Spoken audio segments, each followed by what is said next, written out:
আপনার নবী সরকারে মদিনা তিনি জানিয়ে দিয়েছেন, বন্ধু আমি পৃথিবীর দৌলত আল্লাহ রাব্বুল আলামিন যাকে ইচ্ছা তাকে দিয়ে থাকেন। কারণ পৃথিবীর দৌলত পেয়ে সবাই খুশি হয়ে যায়, কারণ এটা নিয়ে রং তামাশা করা যায়, গাড়ি কেনা যায়, বাড়ি কেনা যায়, বিঘায় বিঘায় জমি কেনা যায়, ভালো ভালো মানের পোশাক কেনা যায়, বন্ধুদের সাথে উচ্চ মর্যাদা নিয়ে কথা দাঁড়ানো যায়, কথা বলা যায়। সামাজিক প্রেক্ষাপট এমন হয়ে গেছে, একটু পয়সা যদি বেরি হয় আমার মর্যাদার একটু সময় উপরে থাকে, পৃথিবীর সব কিছু পাওয়া যায় টাকা হলে। আমার নবী বলেছেন আল্লাহ রাব্বুল আলামিন দুনিয়ার সম্পদ যাকে ইচ্ছা তাকে দিয়ে থাকেন, কিন্তু দুনিয়ার দিনের শিক্ষা আল্লাহ যাকে ইচ্ছা তাকে দেয় না। আল্লাহ যাকে অনেক অনেক বেশি ভালোবাসেন তাকে আল্লাহ রাব্বুল আলামিন দিনের শিক্ষা দিয়ে থাকে। আপনি বড় বাড়ি করার পরে খুশি হয়ে গেলেন, আপনি গাড়ি কেনার পরে খুশি হয়ে গেলেন, 10 তলা 20 তলা 5 তলা ভবন বানানোর পরে আপনি খুশি হয়ে গেলেন, আপনার বাড়ির আগে নাই জমিন আছে, এই জমিন কিনতে পেরে আপনি খুশি হয়ে গেলেন। বন্ধু এটা আপনার চিরস্থায়ী সুখের পয়গাম নয়। চিরস্থায়ী সুখের পয়গাম যদি আপনি নিতে চান, আল্লাহ রাব্বুল আলামিন পবিত্র কালামে হাকিমে বলেছেন ইন্নামা ইয়াখশাল্লাহা মিন ইবাদিহিল উলামা। আল্লাহ বলেছেন পৃথিবীর বুকে আমি যে মানুষ পাঠিয়েছি, পৃথিবীর বুকে আমার যে বান্দাগুলো আছে, এই বান্দাগুলোর মধ্যে সত্যিকারের ভয় যদি আমি আল্লাহকে কেউ করে থাকে সেটা হলো হক্কানি আলেমরা। আল্লাহ একদিকে বলতেছেন, নবী জানিয়ে দিয়েছেন নবীর কথা সত্য না মিথ্যা। Hazrat Muhammad sallallahu alaihi wasallam was born in Arab country. His father's name was Abdullah. His mother's name was Amina. His father died before he was born. He lost his mother in his childhood. He was very truthful. তিনি ছিলেন শ্রেষ্ঠ সত্যবাদী। এই জন্য আল্লাহ রাব্বুল আলামিন বলেছেন ওয়াকুলু কাওলান সাদীদা। আল্লাহ বলেছেন সে দ্য রাইট থিং, সত্য কথা বলো, সঠিক কথা বলো। আওয়াজ করে বলেন ঠিক না ঠিক। এই জন্য আমি আজকে আলোচনার হেডলাইন দিয়েছি, আলোচনার শিরোনাম করেছি ইয়া আইয়ুহাল্লাযীনা আমানু কু আনফুসাকুম ওয়া আহলিকুম নারা। আল্লাহ বলেছেন O believers save yourself and your families from the fire. Allah বলেছেন তুমি জাহান্নাম থেকে বাঁচো এবং তোমার পরিবারকেও জাহান্নাম থেকে বাঁচাও। আপনি বাঁচতে হলে এবং আপনার পরিবারকে জাহান্নাম থেকে বাঁচাতে হলে তাহলে আপনাকে একটা কাজ করতে হবে, সেই কাজটা হলো আপনাকে দ্বীনের শিক্ষায় শিক্ষিত হতে হবে। ডাক্তার হলে ট্রিটমেন্টের জন্য হসপিটালে, ঠিক কিনা বলেন? বাচ্চাদেরকে স্কুলে পড়াইতে হলে যেতে হবে স্কুলে, বাড়ি বানাইতে হলে ড্রয়িং এর জন্য যেতে হবে ইঞ্জিনিয়ারের কাছে। আপনার এলাকায় বড় ধরনের সমস্যা যদি হয়, আমার পাশে বসে আছে চেয়ারম্যানের কাছে যেতে হবে সর্বোচ্চ পাওয়ার। কথা বলেন না কেন? ঠিক তেমনি ভাবে আল্লাহর পথে রাসূলের পথের প্রতীক হতে হলে আপনাকে ওই আল্লাহ রাসূলের পাগল আলেমদের কাছে চলে যেতে হবে, ঠিক কিনা বলেন? আর জোরে আর একটু মহব্বতে বন্ধুরে আমার কথাগুলো আপনারা একটু মন দিয়ে শুনবেন। আমি কি বলতে চাই, হযরত শাহ খলিফা শাহ রাদিয়াল্লাহু তাআলা আনহু থেকে হাদিস কানা বর্ণিত, আমার নবী হযরত আলী রাদিয়াল্লাহু তাআলা আনহুকে ডেকে ডেকে বললেন, আলী রে, তোমার দ্বারা একজন মানুষের হেদায়েতের ব্যবস্থা হওয়া, তোমার দ্বারা তোমার মাধ্যমে একজন মানুষের হেদায়েতের পথে চলে আসা লাল ওটের মালিক হওয়ার চাইতে উত্তম। জোরে জোরে বলুন না সুবহানাল্লাহ। ইয়া রাসূলুল্লাহ, ইয়া হাবিবাল্লাহ, নবী গো, ও প্রাণের নবী, নবী গো, জানতে বড় মনে চাই গো, নবী লাল ওটের মালিক হওয়ার চাইতে উত্তম আমার মাধ্যমে একজন মানুষের সুশিক্ষা, একটা মানুষের হেদায়েতের ব্যবস্থা হওয়া। ইয়া রাসূলুল্লাহ, তার মানে তো আমি বুঝিনি।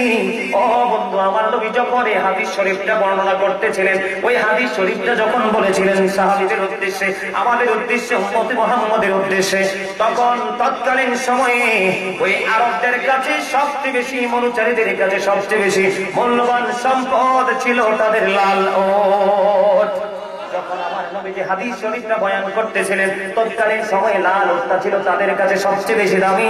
এই জন্য আমার নবী হযরত আলীকে একটা ডাক দিয়ে বললেন, আলী রে, ও আলী, তোমার মাধ্যমে একটা মানুষের হেদায়েতের ব্যবস্থা হওয়া লাল ওটের মালিক হওয়ার চাইতেও দামি। এখান থেকে বোঝা যায় বন্ধু, পৃথিবীর সর্বোচ্চ পর্যায়ের দৌলতের চাইতে উত্তম হলো দ্বীনের শিক্ষা অর্জন করে মানুষকে দ্বীনের দিকে ডেকে নিয়ে আসা। আল্লাহ বলেছেন আল্লাহ বলেছেন help him and respect him, তোমরা আমার হাবিবকে সাহায্য করো এবং সম্মান করো।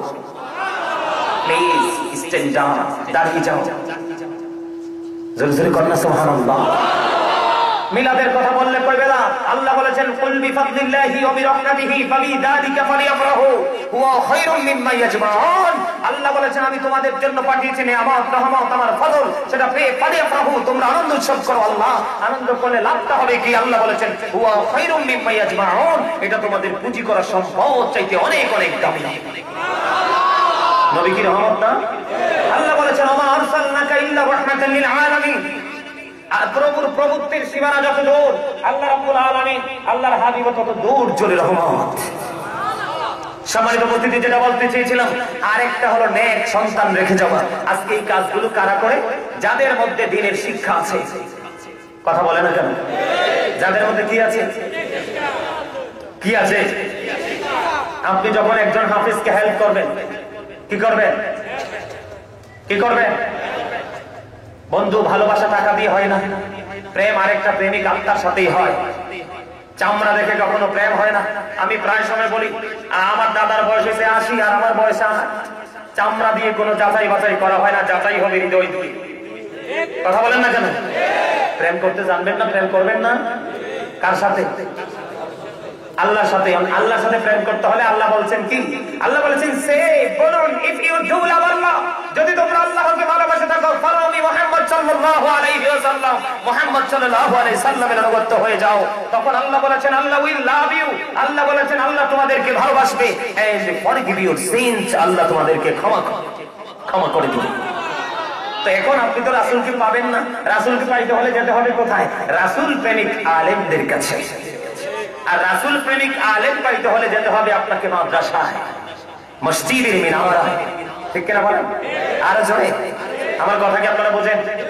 কয়টা কাজ আজকে জারি আপনি মরার পরে চলমান থাকবে? একটা হলো যেটা যেই কোনো আমল বলেন, রাস্তা বলেন, পোল বলেন, যেই কোনো জিনিসে বলেন আপনার বিবেক আছে। এখনকার মানুষ তো বোকা না। ঠিক কিনা বলেন? আরেকটা হলো কি? দিনী প্রতিষ্ঠান ডেভেলপ করে যাওয়া। এটা যুগের পর্যায়ে একজন মরে গেলে আরেকজন এটার হাল ধরবে, এটা। আরেকটা হলো কি? আপনার কোন নেক সন্তান রেখে যাওয়া।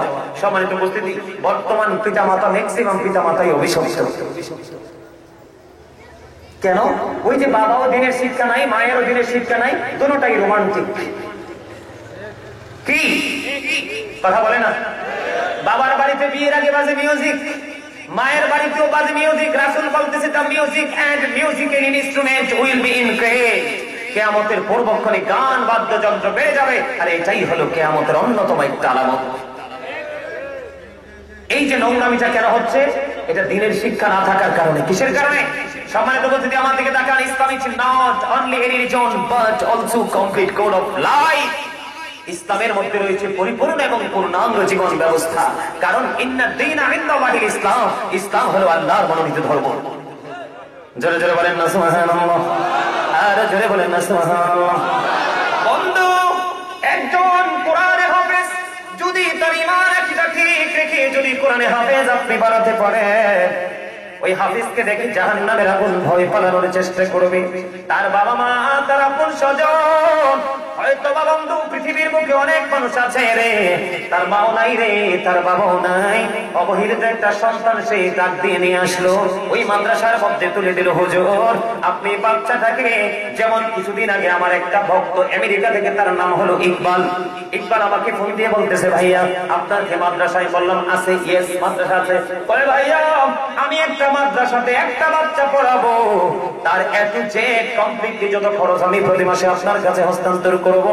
তখন আমি বললাম, your great my dear brother, তুমি চমৎকার কথা বলেছো। তার কারণ হলো বাবা নাই, মা নাই রে, আপনি একটা বাচ্চাকে মাদ্রাসাতে তুলে দিলেন, এই বাচ্চাটা হক্কানি আলেম হলো, কোরআনে হাফেজ হলো, আপনার জন্য নূরে টুপি অপেক্ষা করবে কাল হাশরের দিন। জোরে জোরে বলেন না সুবহানাল্লাহ।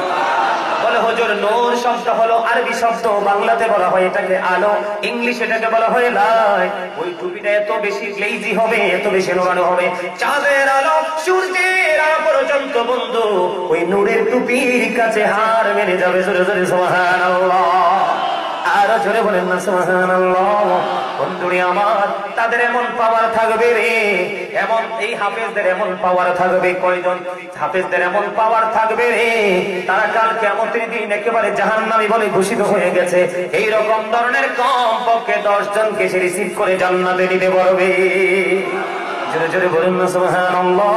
বন্ধুরে আমার, একজন কোরআনে হাফেজ, যিনি কোরআনের ধারক, যিনি কোরআনের বাহক, এমনি করে করে কেউ হাফেজ বানাচ্ছে, কেউ চাল দিচ্ছে, কেউ ডাল দিচ্ছে, কেউ হাফেজের মাথায় টুপি দিচ্ছে, কেউ বন্ধু পাঞ্জাবি পরাচ্ছে।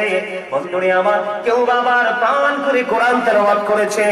হাদিস শরীফের মধ্যে এসেছে, আমার নবী, আপনার নবী সরকারে মদিনা তিনি জানিয়ে দিয়েছেন, বন্ধুরে আমার, তাদের জন্য কাল কিয়ামতের দিন সূরা বাকারা, সূরা আলে ইমরান তার নাজাতের জন্য আল্লাহ দরবারে সুপারিশ করতে থাকবে। জোরে জোরে বলুন না সুবহানাল্লাহ। বন্ধুরে আমার, কোরআনের পাখি যাদেরকে বলা হয় কোরআন তেলাওয়াত করবে, আল্লাহ কাল হাসরের দিন, কাল কিয়ামতের দিন তাদেরকে বলতে থাকবে, তোমরা কোরআন তেলাওয়াত করতে থাকো। কতক্ষণ পর্যন্ত কোরআন তেলাওয়াত করব? যতক্ষণ না পর্যন্ত তোমরা জান্নাত পর্যন্ত না পৌঁছাও। আমার মনে হয় আপনারা হাদিসের মূল ব্যাখ্যা বোঝেন নাই, মর্মটা বোঝেন নাই। কাল কিয়ামতের দিন তাদেরকে আল্লাহ বলবেন, তোমরা কোরআন তেলাওয়াত করে উপরের দিকে যাইতে থাকো। ইয়া রাসূলুল্লাহ, আল্লাহ রাব্বুল আলামিন কি সংকেত দিয়েছে? আল্লাহ রাব্বুল আলামিন বলে দিয়েছেন, কোরআন তেলাওয়াত প্রাণ করে করতে থাকো। তারা কোরআন তেলাওয়াত করতে থাকবে। কোরআন তেলাওয়াত করতে করতে করতে করতে যখন তারা জান্নাতে পৌঁছাবে, তখনই তাদের কোরআন তেলাওয়াত থেমে যাবে। জোরে জোরে বলেন না সুবহানাল্লাহ, আর জোরে বলেন না সুবহানাল্লাহ। বন্ধুরে আমার, হযরত ওমর, আপনারা জানেন না, ইসলামের সবচেয়ে বড় জাজরাইল খলিফা ছিলেন, সাহাবী ছিলেন, দ্বিতীয় খলিফা। বন্ধুরে আমার, তিনি রাসূলকে এত বেশি ভালোবাসতেন, ওনার বাবাকে রাসূলের সাথে বেয়াদবি করার কারণে সঙ্গে সঙ্গে দেহ থেকে মাথাটা নামিয়ে দিল। বন্ধুরে আমার, ওমরের জীবনের ইতিহাস যদি আপনারা পড়েন, পাগল হয়ে যাবেন, কত বড় নবীর প্রেমিক ছিল। বন্ধুরে আমার, ওমর ইসলাম গ্রহণ করেছিল। পুরো আলোচনা আমি করতে পারবো না, পুরো ব্যাখ্যা করতে পারবো না। ওমর ইসলাম গ্রহণ করেছিল বন্ধু তার বোনের জবানে মধুর কোরআন তেলাওয়াত শুনে। জোরে জোরে বলেন না সুবহানাল্লাহ, আর জোরে বলেন না সুবহানাল্লাহ। ওর যদি দিতে হয় নবীকে দিও, আহা প্রাণ যদি দিতে হয়, তোমার কষ্ট যত না যিনি সইতে পারে না, তোমার কষ্ট যত না যিনি সইতে পারে না, সেই নবীকে ভালোবেসে, সেই নবীকে ভালোবেসে দরুদ পড়িয়া মন যদি। জোরে জোরে বলেন না মারহাবা। মন দিলে কাকে দিতে হবে? আর জোরে মন দিলে রাসূলকে দিতে হবে। আল্লাহর হাবিব সরকারে মদিনা তিনি বলেছেন, যারা হক্কানি আলেম তাদের ইলম শিখার পিপাসা যতক্ষণ না পর্যন্ত জান্নাত পর্যন্ত না পৌঁছাবে, ততক্ষণ পর্যন্ত তাদের শিক্ষা অর্জন করার পিপাসা মিটবে না। জোরে জোরে কন্যা সুবহানাল্লাহ। বন্ধুরে আমার, যারা কোরআন তেলাওয়াত করবে, দ্বীনের শিক্ষা অর্জন করে 100% শিক্ষিত হবে, বাস্তবে বাস্তবায়ন করবে, তাদেরকে সর্বোচ্চ মর্যাদার অধিকারী করে, বন্ধু সর্বোচ্চ মর্যাদার অধিকারী করে তাদেরকে ওই সম্মানী ফেরেশতাদের সাথে রাখা হবে। আল্লাহর হাবিব হযরত আব্দুল্লাহ ইবনে মাসউদ রাদিয়াল্লাহু তাআলা আনহু থেকে হাদিস কেন বর্ণিত, আমার নবী, আপনার নবী, দুই জাহানের বাদশা নবী, তিনি বলে দিয়েছেন, বন্ধু পৃথিবীতে তোমরা দুই শ্রেণীর মানুষের সাথে কম্পিটিশন করো, অন্যথায় আর কারোর সাথে তোমাদের কোনো কম্পিটিশন করার দরকার নেই। বন্ধুরে আমার, হাদিস শরীফের ভাষা, নবীজির পবিত্র জবান মোবারক অনুযায়ী আমরা ওই দুই শ্রেণীর মানুষের সাথে কখনোই কম্পিটিশন করতে চাই না। নাউযুবিল্লাহ বলেন। আমার কথা কি আপনারা বোঝেন স্পষ্ট? কম্পিটিশন মানে কি বুঝছেন? পাল্লা দেওয়া, কি করা? যেমন আমরা একজন একতলা বাড়ি বানাইছে, পাশের ঘরের মানুষ পাগল হয়ে যায়, কত বিল্ডিং বানাইলো, আমি কি করবো? ঠিক না ঠিক? একজনের ছেলে যদি বন্ধু ফ্রান্সে যায়, আরেকজনকে আমারটারে পাঠাবো কানাডা, আছে না নাই? আর জোরে, একজনের ছেলে যদি দুইটা বিদেশ যায়, আমার তো 5টা ছেলে, আমার 5টাই পাঠাই দিব।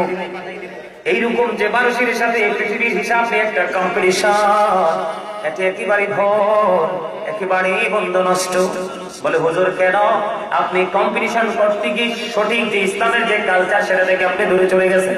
কোথায় চলে গেছেন? দূরে চলে গেছেন। কিন্তু আল্লাহ রাসূল বলেছেন, তোমরা দুই শ্রেণীর মানুষের সাথে কম্পিটিশন করো। কয় শ্রেণী? মাত্র দুই শ্রেণী।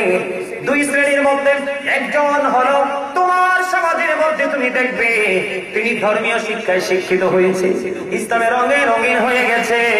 দিনের শিক্ষাটা তিনি অর্জন করার পরে ওই শিক্ষা অনুযায়ী উনি ওনার সমাজের মধ্যে, ওনার পাড়ার মধ্যে, আত্মীয় স্বজনের মাঝে, প্রিয় শুভাকাঙ্ক্ষীদের মাঝে সঠিক ন্যায় পরায়ণ জিনিসটাকে তিনি বন্টন করে দিচ্ছে। জোরে জোরে বলেন না সুবহানাল্লাহ, আর জোরে বলেন না সুবহানাল্লাহ। বন্ধুরে আমার, আপনি যখন সুশিক্ষা অর্জন করবেন আপনি বিবেকবান মানুষ হবেন। আর বিবেক হলো আল্লাহ দেওয়া একটা নূর, আল্লাহ এটা সবাইকে দেয় না। আর যাকে দেয় মনে করতে হবে তার উপর আল্লাহ রাব্বুল আলামিনের খাস রহমত আছে। জোরে জোরে বলেন না সুবহানাল্লাহ। বন্ধুরে আমার দিকে আপনারা নজর দেন। আরেকজন মানুষ হলো যে ব্যক্তি দেখবা তোমাদের সমাজের মধ্যে রাস্তার কাজের জন্য যখন মানুষ হাত বাড়ায়, বেশি না পারলে কম করে হলো দান করে।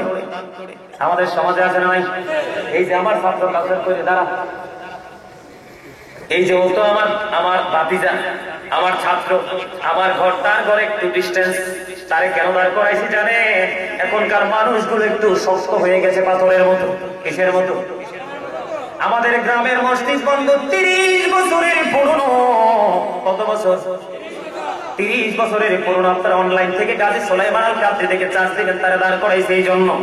বন্ধুরে আমার গ্রামের যে 30 বছরের পুরনো মসজিদ, আপনারা একটু প্র্যাকটিক্যাল এক্সাম্পল দিচ্ছি। মসজিদের পাশে একটা বিশাল বিল্ডিং, বিশাল বড় বিল্ডিং, একতলা সাত কমপ্লিট, অত্যন্ত সুইচ একটা বাড়ি, বন্ধ হাউস। বন্ধুরে আমার, মসজিদের ওপাশে পিছনে বন্ধ বিল্ডিং, ওপাশেও বিল্ডিং, এক একজন বড় বড় বহুতল ভবন তৈরি করছে। দুঃখজনক হলেও সত্য, এই আমার ছাত্র সামনে, ওই যে আমার পিচ্চিগুলোর সামনে, ক্যামেরাগুলোর সামনে, অনলাইন থেকে দেখবেন বন্ধু একেবারে জীর্ণ শীর্ণ অবস্থা। এই বছর চাল একবারে ভেঙে পড়ার মতো অবস্থা।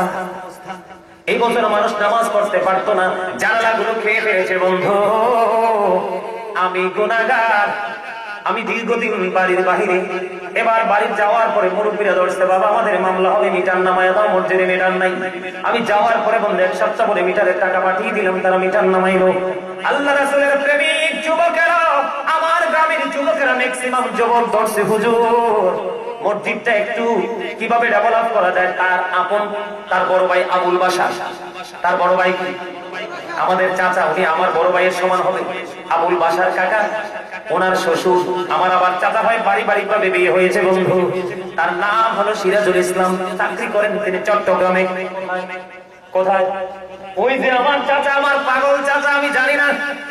বন্ধু, আমার এই চাচা আমাকে টাউন হলের ময়দানে, আমি যখন বিশ্ব রোডে জুমা নামাজ পড়তে যাচ্ছি বন্ধু, আমি ওনাকে দেখলাম, আমার পাদ্রী পড়ানো জুমা পড়াইতে যাই।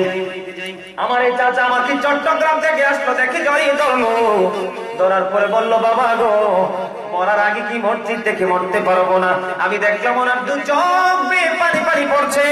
আমি বললাম, চাচা আমার একটা বড় কাজ আছে, কাজটা শেষ করার পরে আমি মসজিদ করে দিব ইনশাআল্লাহ। টাউন হলের গেট জিজ্ঞেস করেন আমার চাচার সামনে, এই যে দেখেন চোখের মধ্যে পানি চলে এসেছে। বন্ধু, আমার চাচা যখন বললো আমার কাজ শেষ হওয়ার পরে, আজকে 6 মাস রানিং চলতেছে, আমি আমার নিজ দায়িত্বে নিজ উদ্যোগে বন্ধু মসজিদ ধরেছি।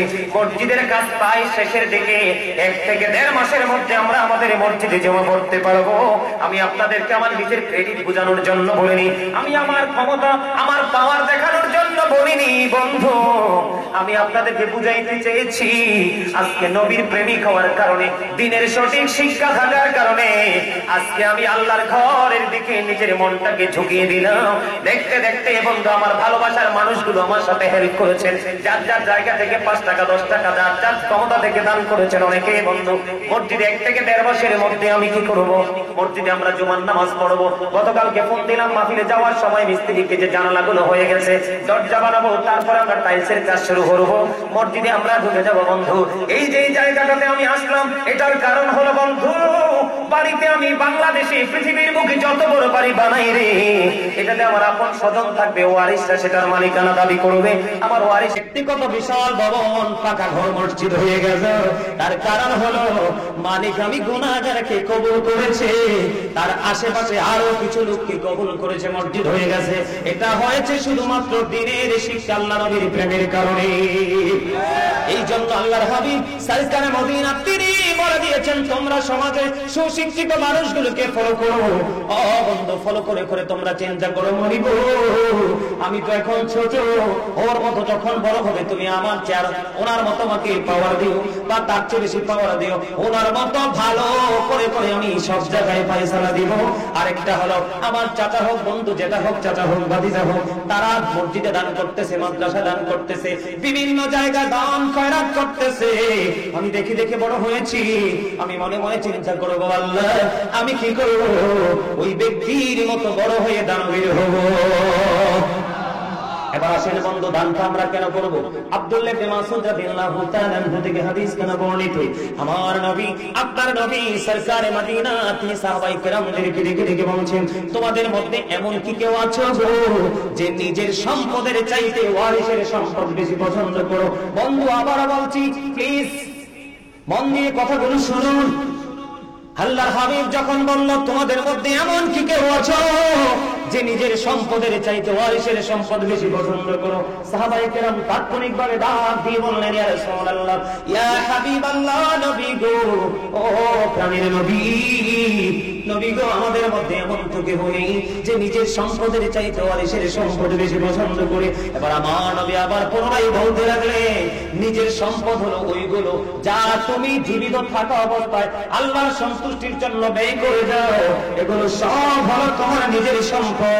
আর পৃথিবীর বুকে তুমি সোনা গয়না, টাকা পয়সা, বাড়ি গাড়ি, জায়গা জমি যা রেখে যাবে, এই সবগুলো হলো তোমার ওয়ারিসের সম্পদ।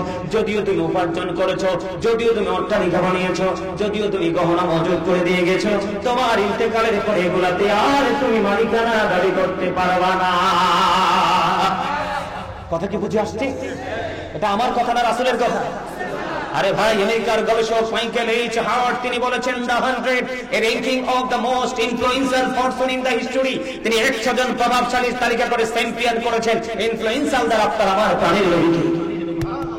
সুবহানাল্লাহ বলতে পারলেন না? আরে ভাই, কি চমৎকার নিউজ আমাদেরকে আমাদের নবী দিয়েছেন, কি চমৎকার শিক্ষা আমাদেরকে দিয়েছেন। আমরা জীবিত রাখতে যা দান করে দেবো, মূলত এগুলোই আমাদের সম্পদ, যা রেখে যাবে এগুলো আমাদের সম্পদ নয়, এগুলো ওয়ারিসের সম্পদ, তারা ভোগ করবে। তারা আপনার জন্য, এই যুগের ছেলেরা তো জীবন বাবার জন্য দান করবে না। বাবা, আপনারা আমার কথা একমত হতে পারলেন না?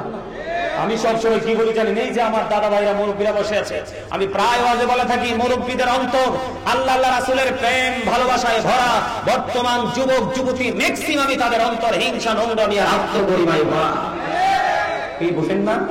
আরে নিয়ে আমি তো অনেক ছোট, এই যে আমার চাচা, আমি সালাম দিতে হয় না, আমার আগে আমার সালাম দিয়ে দেয়, কিন্তু আমার ছোট যেগুলো, এগুলো দেখলে চিন্তা করে সালামটা দিবি কিনা। এটাই হলো সুশিক্ষা থেকে দূরে থাকার সিমটম, ধর্মীয় শিক্ষা থেকে দূরে থাকার সিমটম, আলেমদের সাথে যুক্ত না থেকে পৃথিবীর লালসায় মেতে থাকার সিমটম। কথা কি বুঝে আসছে আমার? আরো জোরে বলে, কথা বুঝেন নাই? আল্লাহর হাবিব, আমি আপনাদেরকে আরেকটা মজার খবর দেব। হাদিস শরীফের মধ্যে এসেছে বন্ধু, আমি আমাদের ভাষায় বলি, বাংলা কুমিল্লার ভাষায়, আমরা যখন ছোট্ট একটা গরু, দামরি বাচ্চা, যেটাকে আমরা মা হয় যেটা কি বলি, দামরি বাচ্চা বলি না? আপনি যখন দামরি বাচ্চা ঘরে তুলে নেবেন, লালন পালন করতে করতে সে প্রাপ্ত বয়স্ক হবে, সে একটা সময় বাচ্চা কনসেপ্ট করবে, বাচ্চাটা প্রসব করবে, বাচ্চাটা বড় হয়ে যাবে, একদিকে বাচ্চাটা বড় হয়ে যাবে, আরেকদিকে বন্ধু মা আবার বাচ্চা কনসেপ্ট করবে, আরেকটা বাচ্চা আসবে, দেখতে দেখতে সময় দিতে দিতে 2-3 বছরের মধ্যে বন্ধু ওই প্রথম বাচ্চাটা আবার বাচ্চা মা হওয়ার উপযুক্ত হবে। এমনি করে করে আল্লাহর হাবিব বলে দিয়েছেন, তুমি যদি পৃথিবীর বুকে ছোট্ট একটা খেজুর যদি দান করে যাও, ওই যেমনি করে গৃহপালিত পশু পালন করার পরে বাড়তে বাড়তে বাড়তে বাড়তে পুরো গোয়াল ঘরটা তোমার পরিপূর্ণ হয়ে যায়। তুমি ছোট্ট একটা খেজুর দান করে গেছো, 20 বছর পরে মারা গেছো, মারা যাওয়ার পরে দেখবো ওই ঘরটা যেমনি পূরণ হয়ে গেছে, ছোট্ট দামরি বাচ্চা থেকে, ওই ছোট্ট খেজুর পরিমাণ দান থেকে তোমার আমল নামার জন্য বিশাল পাহাড় পরিমাণ নেক বরাদ্দ হয়ে গেছে। এই জন্য নবী বলেছেন, বেশি যদি না পারো ছোট্ট খেজুর তুললে একটু দান করে যাও। জোরে জোরে বলুন সুবহানাল্লাহ। আমি আপনাদেরকে প্র্যাকটিক্যালি আর একটা মেসেজ দিব বন্ধু। আপনারা সবাই জানেন, কিছুদিন আগে অগ্রহণ মাস তো চলে না, এটা অগ্রহণ তো চলে। আমার দাদা ভাই যারা আছেন এখানে মুরব্বী, এখনকার ছেলেরা তো উত্তর দক্ষিণ পূর্ব পশ্চিম না, এটি কোন দিকে আছে নিজেও জানে না, ঠিক কিনা বলে? আমার দাদা ভাই যারা, আপনারা কি অগ্রহণ মাসে বৃষ্টি দেখছেন? দেখেন নাই? জীবনে দেখছেননি? আরো জোরে বলেন। আমি যখন ছোট ছিলাম মায়ের সাথে অনেক কাজ করেছি বন্ধু। আমি যখন ছোট ছিলাম, এখনো মায়ের সাথে কাজ করার চেষ্টা করি, কিন্তু এই সময় তো এখন আর পাই না বন্ধুরে আমার। আর একজন হাসতে হাসতে আইতেছে, কিছু কইবেন? ওয়াজ শুনতে আইছে? আচ্ছা, আলহামদুলিল্লাহ। আমার দিকে তাকা। অগ্রহণ মাসে বৃষ্টি দেখছেন নি কোনোদিন? গাছে বড়ই পাইকা লাল হয়ে রয়েছে, বড়ুর মধ্যে পোকা দেখছেন নি কোনোদিন? বাড়ির আঙ্গিনায় পেয়ারা গাছ অত্যন্ত সুস্বাদু এবং হার্টের একটা বড় ওষুধ বললেই চলে পেয়ারা। পেয়ারার মধ্যে পোকা জীবনে দেখছেন নি? এখন পেয়ারা মন করে খাওয়া যায় না ও বন্ধু, পাকার আগে আগে পোকা বসত পিঠা বানায়। ছোট্ট একটা বড়ই বাংলাদেশের প্রিয় একটা ফল, বাড়ির আঙিনায় আঙিনায় হয়। আপনি মন মতে পাকা বড়ই খাইতে পারেন না, কীটনাশক ছাড়া পোকা এসে বসত বাড়ি বানায়। আছে না নাই? আমি এই বল দেখেছি, আমার বাবা কাঁঠাল কিনে নিল বাসায়। আমি দেখলাম কাঁঠাল ভাঙ্গার পর অনেক মজার কাঁঠাল, কিন্তু তার পুরো কোষ, পুরো কোয়াগুলোর চারপাশে বন্ধ পোক লড়াচড়া করতেছে। এগুলো কেন রে?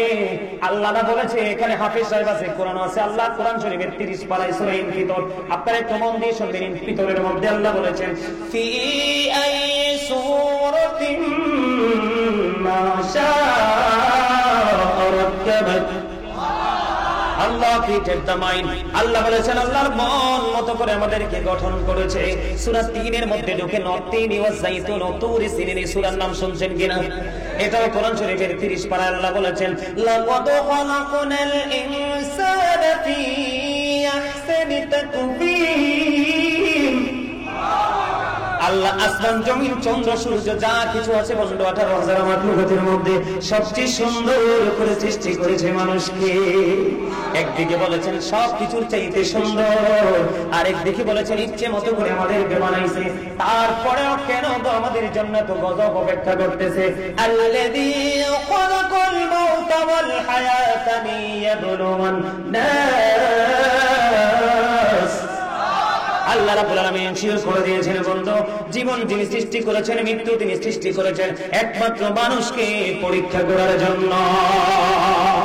কি করার জন্য? কথা বলে না কেন? জীবন মরণ দিয়েছেন মানুষকে পরীক্ষা করার জন্য। এই পরীক্ষা করার জন্য আল্লাহ বলেছেন, দেখেন কি হার্ড কথা, সূরা ইউনূসের 44 নম্বর আয়াত করে দেখেন। আল্লাহ বলেছেন ইন্নাল্লাহা লা ইয়াযলিমুন নাসা শাইআন ওয়ালাকিন্নান নাসা আনফুসাহুম ইয়াযলিমুন। আল্লাহ বলেছেন আল্লাহ মানুষের উপর অত্যাচার করে না, মানুষ নিজেই নিজের উপর অত্যাচার করে। যাইবেন কোথায়? যাওয়ার রাস্তা আছে নি? দোষ দেওয়ার মতো কোন সুযোগ আছে নি? আরো জোরে বলেন। দোকান পাটে বাজারে সৌমনিতে সিসি ক্যামেরা লাগাইলে মানুষ পাগল হয়ে যায়, ভয় পায়, ঠিক না বেঠি? কিন্তু চিরস্থায়ী সিসি ক্যামেরাতে দুইটা দুই কাঁধে খবর তো নাই। চেয়ারম্যান সাহেব কি বলেন? কে রামান কাঁধে বসিয়া সকল কর্ম লিখিতেছে হুকুমনিয়া, আল্লাহর হুকুমনিয়া। 34 কদম হাটিয়া আসবিরে সজন, মুনকার নাকির হাজি হইবে রে তখন। অস্বীকার করতে পারবেন? আল্লাহ বলেছেন আল্লাহ বান্দার উপর জুলুম করে না, বান্দা নিজেই নিজের উপর জুলুম করে। আল্লাহ doesn't wrong his slave, we are the ones who do wrong. আল্লাহ বলেছেন আল্লাহু লা ইউহিব্বুজ যালিমিন, যারা জুলুম করে অত্যাচার করে আল্লাহ তাদেরকে ভালোবাসে না। আল্লাহ বলেছেন ওয়ামানিজ যালিমিনা মিন আনসার। আল্লাহ বলেছেন যারা আমরা যখন বিপদে পড়ে যাবে আল্লাহ তাদের জন্য কোন ধরনের কোন সাহায্যকারীও রাখবে না। কথা কি বুঝে আসছে আমার? আজকের এই পরিণতির জন্য আমরা দায়ী। কে দায়ী?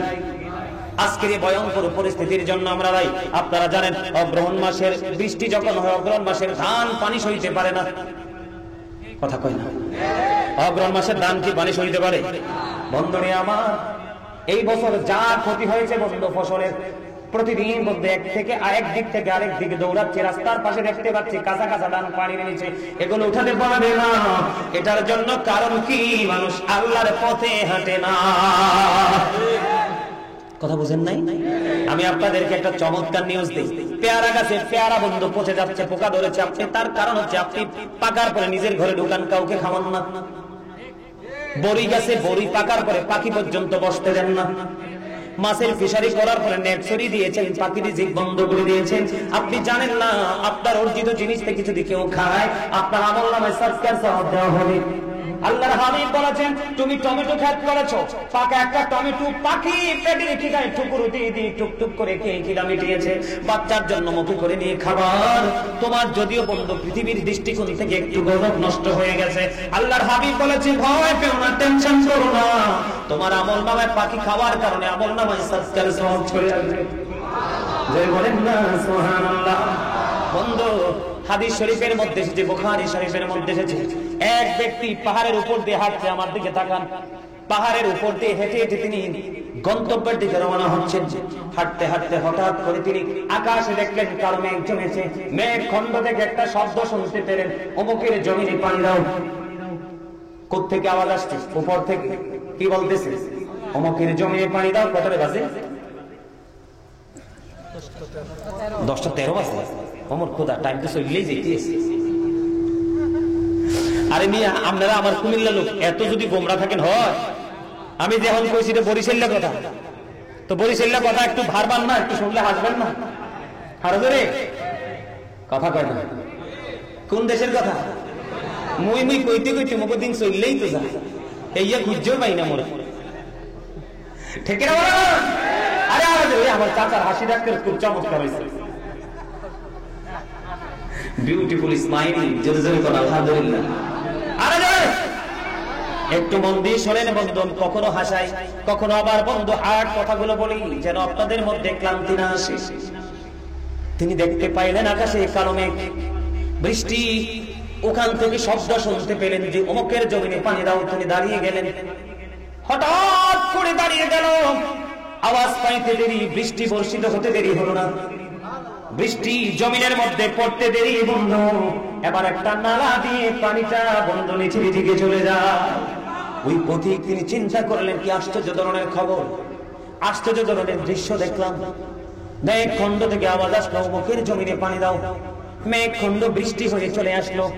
নজর দিয়ে চাইয়া দেখলাম বৃষ্টি পড়তে শুরু হলো, একটা নালা দিয়ে পানিটা নিচের দিকে যাইতে শুরু করলো। তিনি বললেন আমি রহস্য উদ্ঘাটন করতে হবে। তিনি পানির নালার সাথে নিচের দিকে নামতে শুরু করলেন। নামতে নামতে নামতে নামতে বন্ধু তলদেশে গেলেন। যাওয়ার পরে দেখলেন একটা গর্তের মধ্যে পানিটা ফিলাপ হচ্ছে, বন্ধু একত্রিত হচ্ছে, আর একটা লোক বেলচা দিয়া পানি উঠাইয়া উঠাইয়া জমিনে দেয়। আরে জোরে বলেন না সুবহানাল্লাহ। এবার ওই পথি প্রশ্ন করলো বন্ধু তোমার নামটা কি? বন্ধু একটা ডাক দিয়ে বললো আমার নাম হলো অমুক। ওই যে আসমান থেকে যে নাম শুনেছেন এই নামের সাথে মিলে গেছে। সুবহানাল্লাহ বলেন। কয় আমার নাম অমুক। আশ্চর্য হয়ে গেলেন কেমন করে মিলে গেল।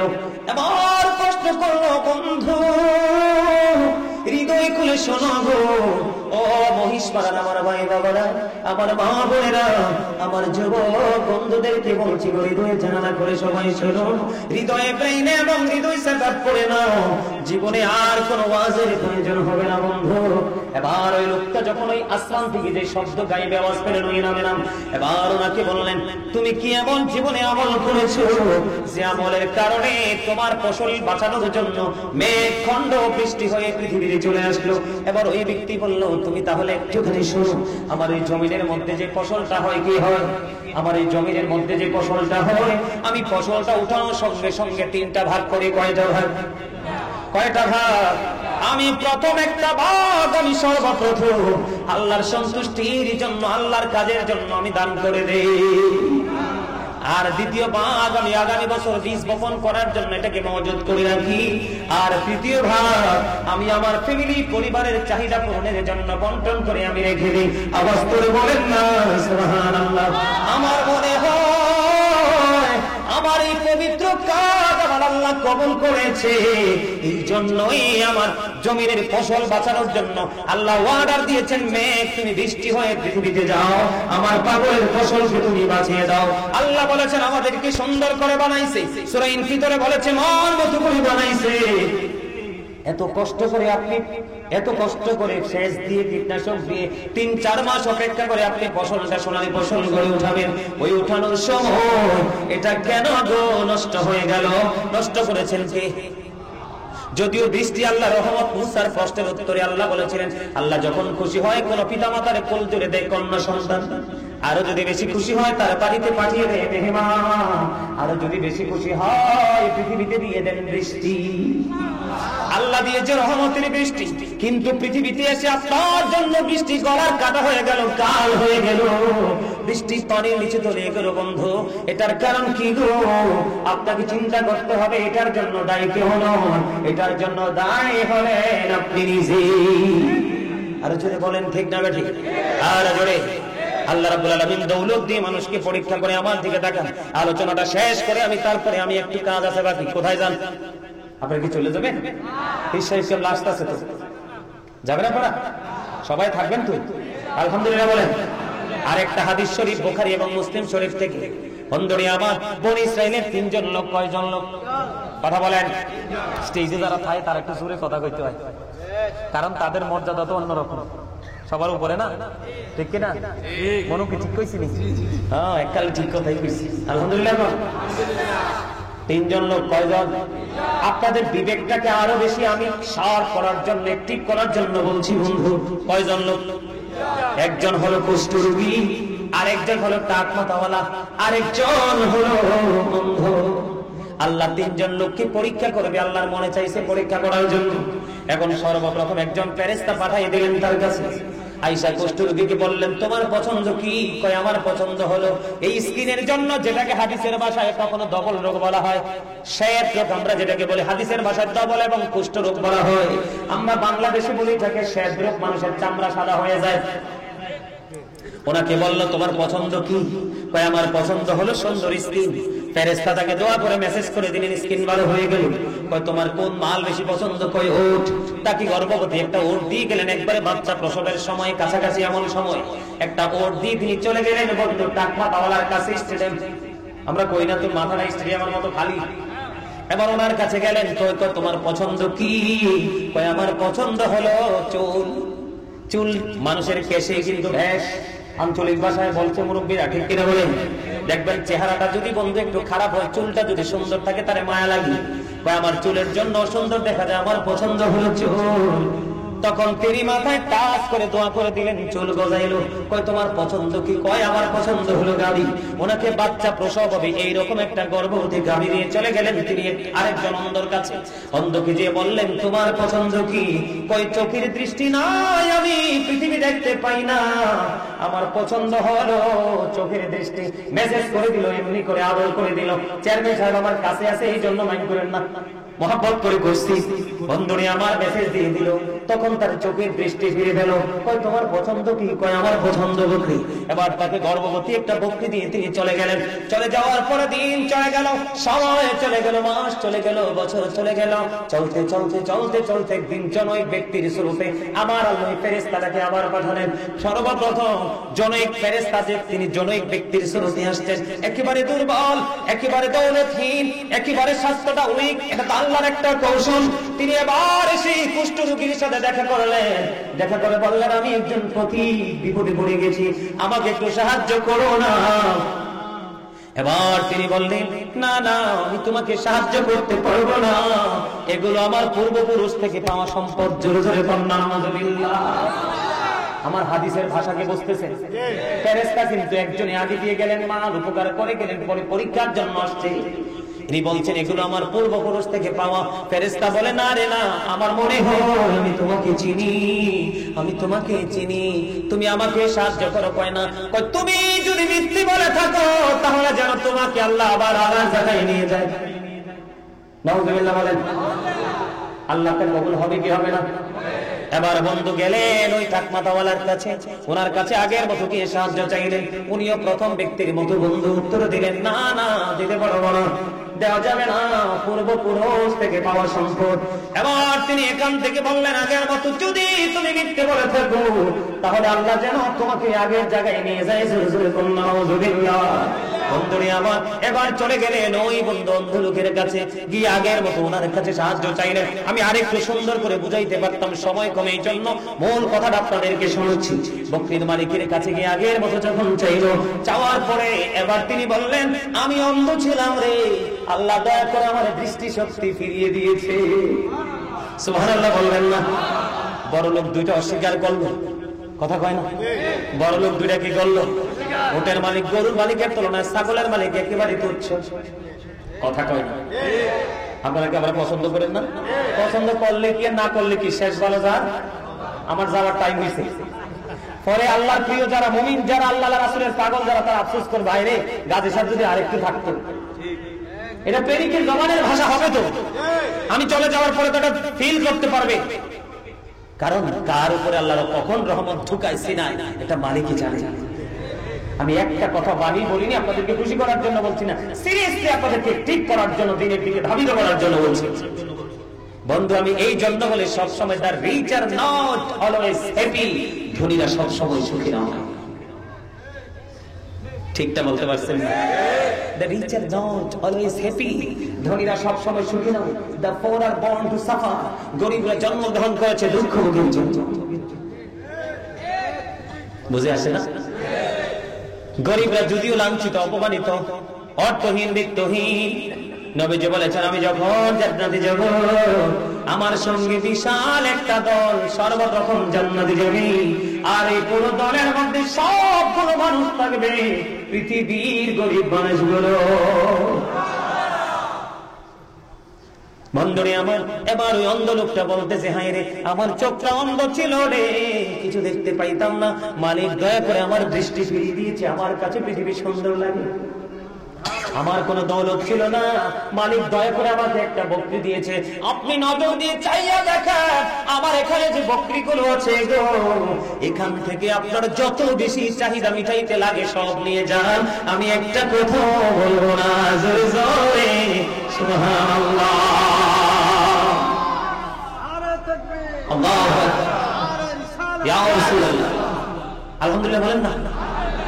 এবার এই ফেরেশতা ডাক দিয়ে বলল, রে অন্ধ বকরির মালিক, আমি কোন পথিক নই, আমি কোন মুসাফির নই, আমি কোন অভাবগ্রস্ত নই রে, আমি আল্লাহর প্রেরিত একজন ফেরেশতা। আল্লাহ রাব্বুল আলামিন তোমাদেরকে পরীক্ষা করার জন্য আমাকে পাঠিয়েছে। ওই উটের মালিক এবং গরুর মালিক দুজন পরীক্ষায় ফেল করেছে, তুমি 100% 100 মার্ক পেয়ে 100 পেয়ে তুমি উত্তীর্ণ হয়েছ। বন্ধুরে আমার, বগুড়া থেকে এক ভদ্রলোক ফোন করছে, আমি যখন মসজিদের কাজ করি অনলাইনে যখন দেখছি, বগুড়া থেকে ভদ্রলোক ফোন দিয়ে বলতেছে, হুজুর আপনি কিছু মনে করবেন কিনা জানি না গো, আমি আপনাকে অনেক অনেক বেশি ভালোবাসি, এত ভালোবাসি মনে হয় আমার মনের ঘরের ছবি হলেন আপনি। আমি বললাম কেন? আপনার সিনা বড় নবীর প্রেম, আমি আপনার নবীর প্রেমে মুগ্ধ হয়ে গেছি গো হুজুর, আমি চাই আপনার সব কাজে আমি শরীক থাকবো। কি চান? কই শরীক থাকবো। আমি কই কি চান? কই হুজুর আমি গরিব মানুষ, বেশি তো তৌফিক নাই, আমি মাত্র 500 টাকা দিব, একটা ব্যাগ সিমেন্ট কিনবেন।